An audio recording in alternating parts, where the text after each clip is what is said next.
គ្រាន់តែរៀបទូរួចគឺថាដល់ម៉ោងចេញលេងហ្នឹងគេចាប់ផ្ដើមមករុះរើ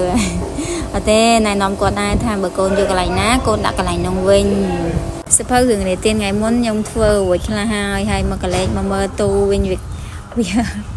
ធូខ្ចៅធូប្រឡងធួអស់លេងចាអញ្ចឹងយកប្រឡងទៅមកចាប់មកវិខ្លួនឯងទៀតអូយបែកញើសខ្ចាយ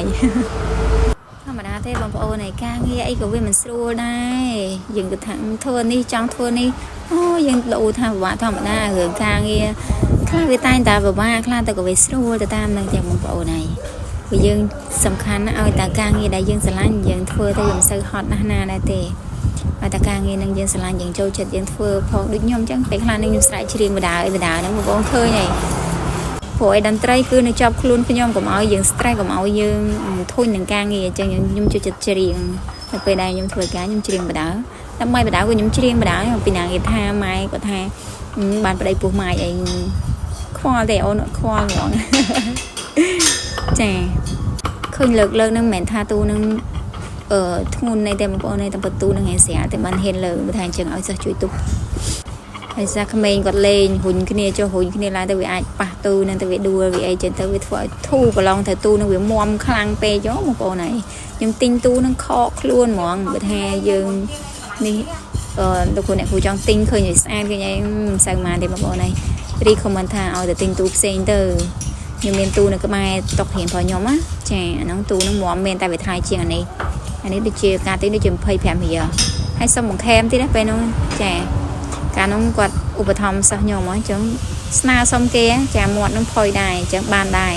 កាលណាមាត់យើងរៀងផុយយើងទទួលបាន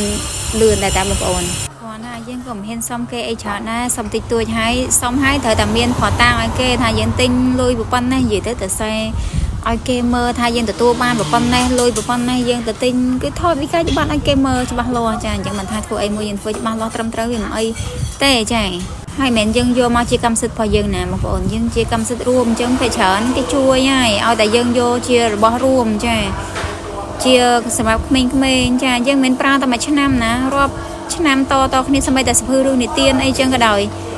មិនប្រើតែមួយឆ្នាំណាប្រើរាប់សិបឆ្នាំអញ្ចឹងយើងជួយថែសារគ្នាទាំងអស់គ្នាអញ្ចឹងទៅអញ្ចឹងមិនចេះតែណែនាំសិស្សកុំឲ្យគាត់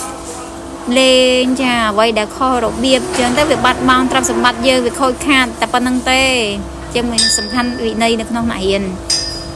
ទាំងពេលចេញលេងនិងពេលរៀនសំខាន់គ្រប់គ្រងឲ្យបានទៅសម្រាប់យើងក៏គង់វង្សតាមនឹងដែរគ្រាន់តែរៀបទូរួចគឺថាដល់ម៉ោងចេញលេងហ្នឹងគេចាប់ផ្ដើមមករុះរើ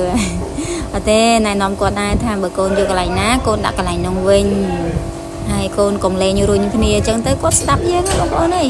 ប៉ុន្តែពេលខ្លះក្មេងខ្លះក៏គាត់មកអានក្មេងខ្លះគាត់លេងផ្សេងធម្មតាក្មេងចាចេញលេងគាត់លេងតាមតែចិត្តគាត់ទៅ